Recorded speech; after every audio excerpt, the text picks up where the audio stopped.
voit son fils dans la chair, comme nous. Il a souffert, il a été tenté. Il est venu nous chercher quand nous étions en train de dormir dans le jardin. Il priait pour nous. Quand nous étions par terre, dans le péché, c'est lui qui est venu nous relever.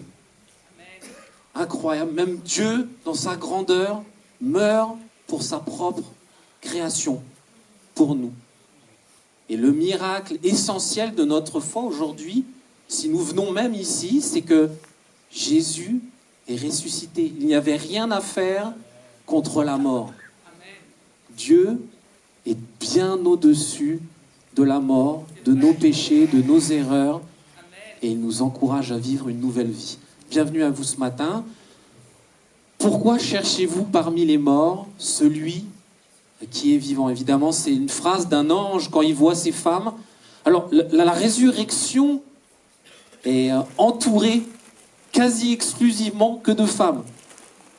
Et Joseph d'Arimathée qui va chercher son corps auprès de Pilate.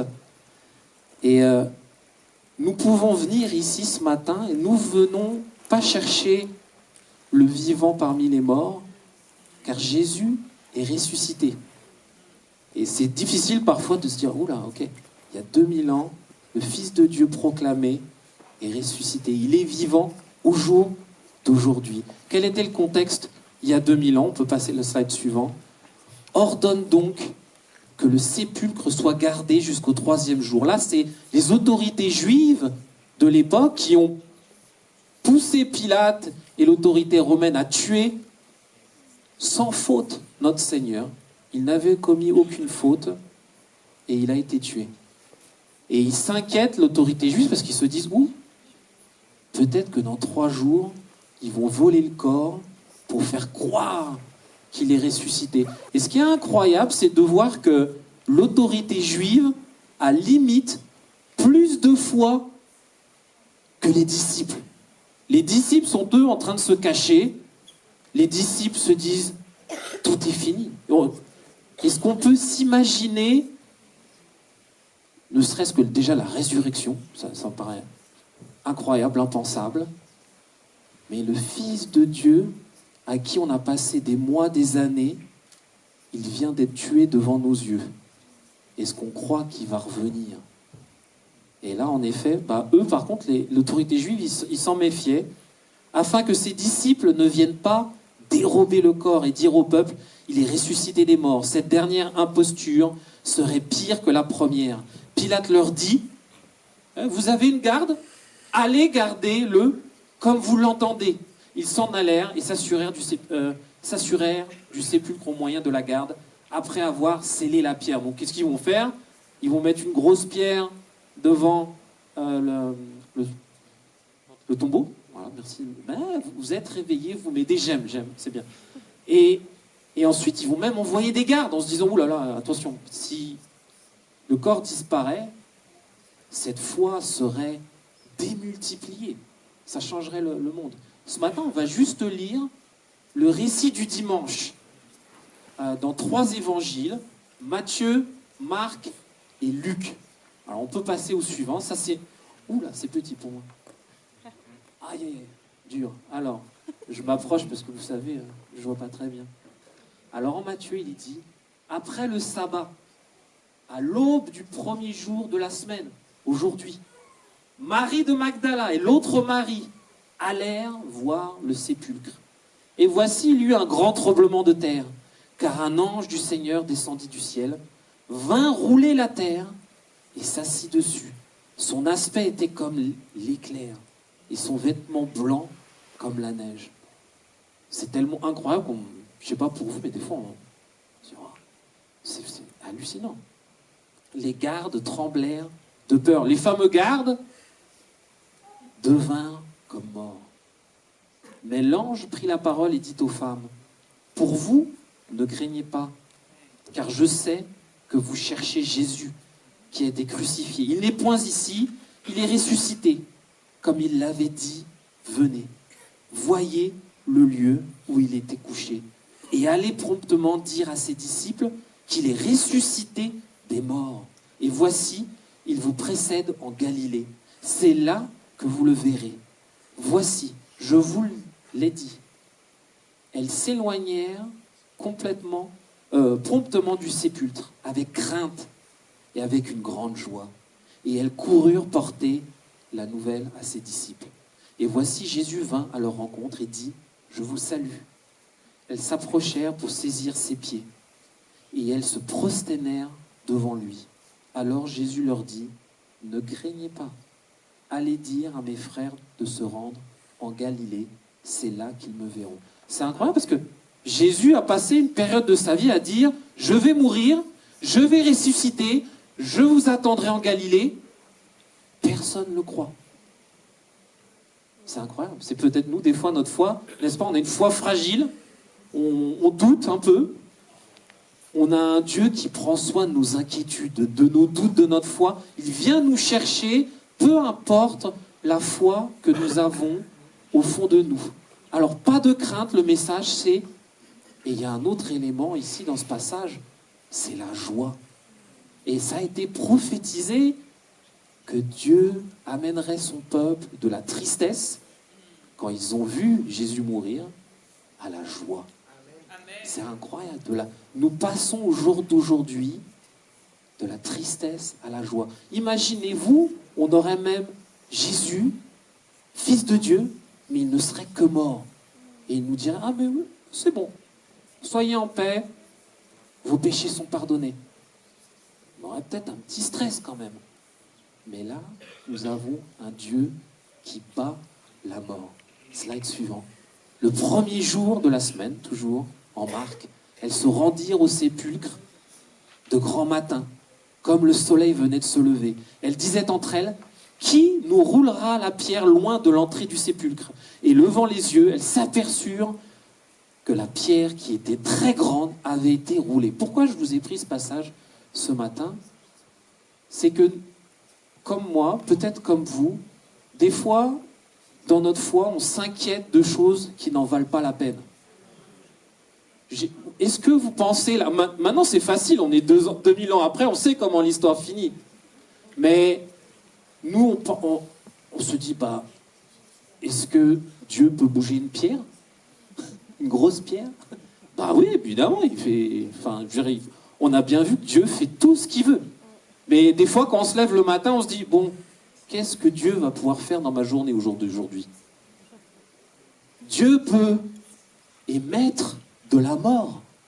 Nous, c'est une inquiétude, on en parlera tout à l'heure, mais pour Dieu, la mort n'est rien. La mort n'est rien. Quelle est, dans votre vie, cette grande pierre qui vous empêche de voir Jésus ressuscité? Ces femmes courent pour prendre soin du corps de Jésus et elles pensent que ah mince, il y a une pierre là, on va pas pouvoir. Le plan, on retourne chez nous, c'est bon, on va pas y arriver. Et c'est comme ça qu'on vit des fois notre foi, le lundi, le mardi, le samedi, même des fois le dimanche.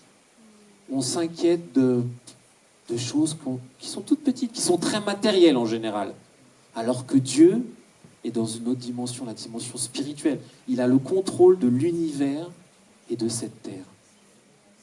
Le suivant, c'est dans Luc, celles qui dirent ces choses aux apôtres. Alors là, on voit finalement, ces femmes, qu'est-ce qu'elles vont faire une fois qu'elles ont vu ce corps? Il n'y a plus de corps d'ailleurs dans ce tombeau.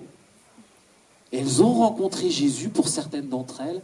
Elles courent alerter les 11 hommes courageux qui sont dans une maison, qui eux sont en train de pleurer, se dire, on retourne, on va faire pécheur parce que notre vie est finie.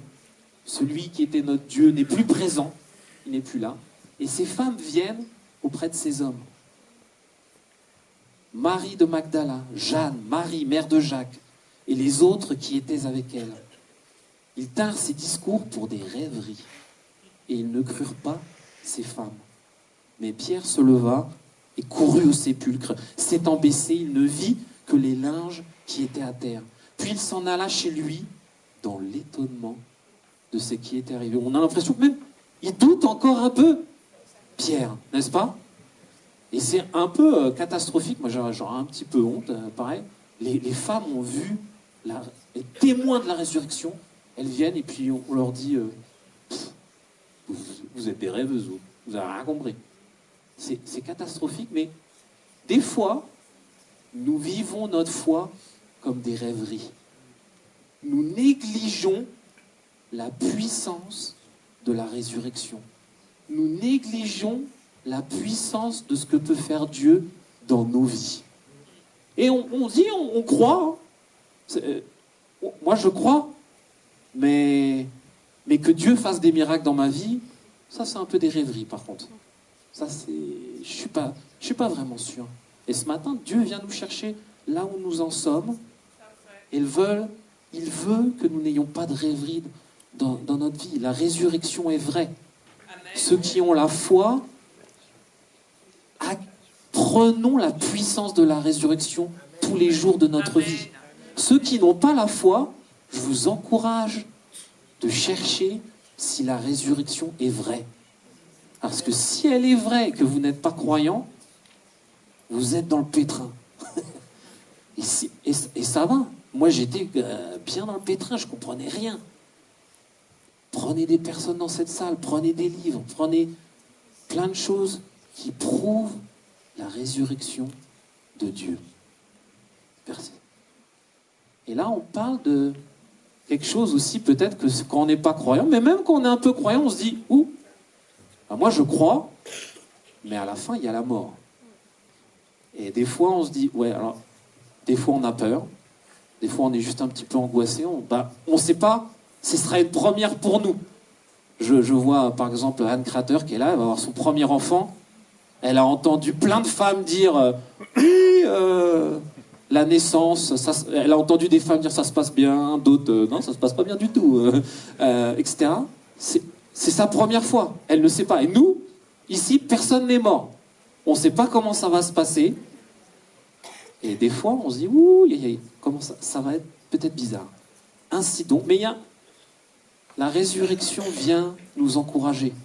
Ainsi donc, puisque les enfants participent au sang et à la chair, lui aussi y a pareillement participé. Dieu est venu dans la chair et le sang. Des fois, on se dit, Dieu, il ne me comprend pas très bien parce qu'il est invisible, il contrôle les planètes au loin, les galaxies. Non. Dieu s'est fait chair et sang. Il comprend très très bien ce que c'est que la mort, ce que c'est que vivre dans la chair et le sang. Afin que par la mort, il a anéanti celui qui a la puissance de la mort, c'est-à-dire le diable. Aujourd'hui, nous célébrons la victoire de Dieu sur le diable. Amen. C'est fini. Il y a 2000 ans, il n'y a plus de doute maintenant. Souvent dans nos vies, on voit la victoire un peu du diable dans nos vies. Mais quoi qu'il arrive dans nos vies, Dieu est plus fort que le diable. Amen. Et qu'il délivrera tous ceux qui, par crainte de la mort, étaient toute leur vie retenus dans la servitude. Si vous ne croyez pas, vous êtes esclaves de la peur de la mort. Et la résurrection est venue pour nous montrer, Jésus nous montre l'exemple, tout simplement. Regardez, ça va très bien se passer. C'est juste un passage. Rien ne va retenir ma puissance de vous aussi vous donner la vie après votre mort. Nous ne sommes plus esclaves, aucune crainte, aucune peur. Notre Seigneur a tout pouvoir dans notre vie. Je voudrais vous parler la résurrection, parce que c'est bien de croire, mais la puissance de la résurrection change nos vies. Et quand on a compris et qu'on vit la puissance de la résurrection dans ma vie, j'ai envie de vivre comme Jésus. J'ai envie de sacrifier comme Jésus. J'ai envie de vivre différemment, car je crois à ce qu'il a fait. Et je voudrais vous parler d'un jeune homme. C'est ce jeune homme-là. Peut-être certains le connaissaient. Et il avait 17 ans en 2019. Il s'appelle Kendrick Castillo, ce garçon. C'est un croyant. C'était un croyant. Et je ne sais pas pour vous, mais parfois, l'école de mes enfants, le collège donc, il m'appelle sur mon téléphone portable. C'est un peu bête, hein, je suis désolé, mais des fois j'ai un peu peur. Je me dis, bah, et pourquoi il m'appelle? Parce que je sais qu'ils m'appellent pas, ils sont pas là aujourd'hui mes enfants, donc je peux dire des bêtises. Je sais qu'ils m'appellent pas pour me dire, ah, Ethan ou Kayla ont eu des mauvaises notes. Ils m'appellent parce qu'il y a une mauvaise nouvelle, ils sont tombés, je ne sais quoi, ils sont malades, il faut venir les chercher, etc. Et le téléphone sonne. Une fois, ma femme m'a appelé, par exemple, et Ethan était tombé la tête la première sur de la glace, enfin du verglas. Et pendant des heures, il s'est mis à vomir. Et on se dit, oh là là, mais c'est quoi cette histoire? Il a fallu une IRM du cerveau, tout ça. On se dit, oh, mais il va pas mourir quand même. Alors, j'ai une petite inquiétude. Et en 2019, les parents de ce jeune garçon ont reçu un appel. Et ils lui ont dit, bah, dans votre lycée, dans le lycée de votre fils, il y a un homme armé qui est venu juste tuer des gens. Et c'est incroyable la puissance que ça a pour nous, pour ceux qui sont parents, évidemment, ça a une dimension très forte, je sens mon enfant en danger et je ne peux absolument rien faire. Je suis chez moi, eux ils sont à l'école. Imaginez un jour, je prie que ça ne nous arrive pas, on vous appelle, ou vous voyez à la télé, il y a un homme armé qui est venu tuer dans l'école de vos enfants. C'est ce qui est arrivé dans cette école du Colorado en 2019. Et ce jeune garçon, Kendrick, ce qu'il a décidé avec 2 amis, c'est globalement de se sacrifier, puisqu'il s'est dit, bah, des dizaines, des centaines vont mourir. Donc moi, je vais reconnaître la puissance de la résurrection. Je pense que c'est la puissance de la résurrection qui nous donne ce genre de courage, de dire, moi je ne vais pas avoir peur de la mort, je vais aller affronter cet homme armé. Et évidemment, incroyable, c'est le seul des 3 qui est mort, ce jeune. En essayant de désarmer, la police a pu arriver à ce moment-là. Imaginez dans vos têtes qu'est-ce qu'ont ressenti ces parents de ce jeune garçon, et aussi la puissance de qu'est-ce qu'ont ressenti les parents de ceux dont les enfants sont encore en vie. Quelle reconnaissance. Oh, incroyable. Un jeune homme de 17 ans a trouvé le courage, la force de sauver des dizaines, des centaines de personnes. Ça, c'est la puissance de la résurrection dans nos vies.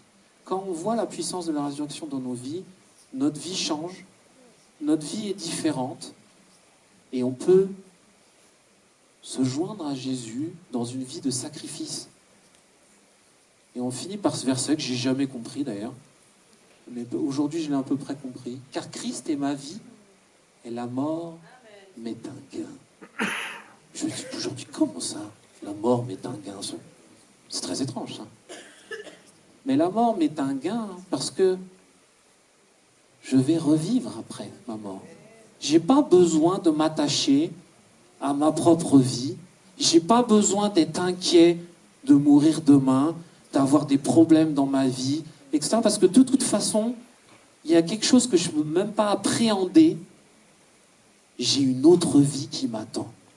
Une autre vie sans homme armé, sans larmes, sans péché, sans problème, sans inquiétude.